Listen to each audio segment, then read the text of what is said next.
नमस्कार दर्शक बंधु आज शीतुआ सकाल पुणी गोटे आलोचना परिसर को नवा ताहा होची पवित्रता।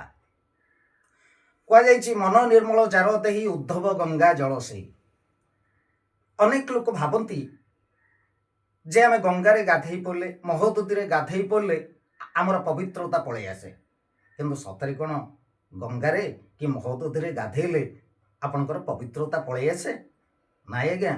आपण से गाधेले आपण शरीरटा केवल धोई ही जाए।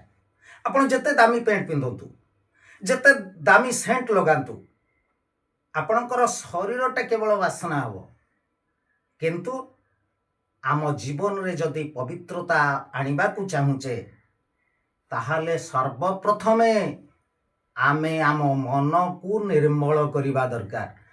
ए मन को धोइबा दरकार। ए मन आज्ञा कौथरे धोई हबो कहले देखी। ए मनटा कौन गंगारे धोई हबो ना ये मनटा आपणकर महोदधि धोई हबो ना आज्ञा। ए मन को धोइबा को हेले आपणकर दृष्टिटा को निक्षेप करने को पड़ो।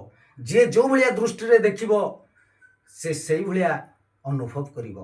तेणु निजर दृष्टि की परिवर्तन करदेले आमे जदि गोटे पॉजिटिव एंगल रे निजर दृष्टि की आमे परिवर्तन करदबा ताहले मन पवित्र हो जिवो आज्ञा। आ मन पवित्र हो गले मनीष बहुत पवित्र हो जिवो। संसार गोटाए राम राज्य रे परिणत हो जिवो आज्ञा।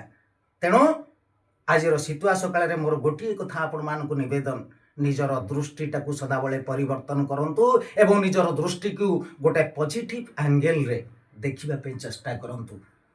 आज पई एतिकी पुणी गोटे अध्याय रे आपनक सहित देखा हबो।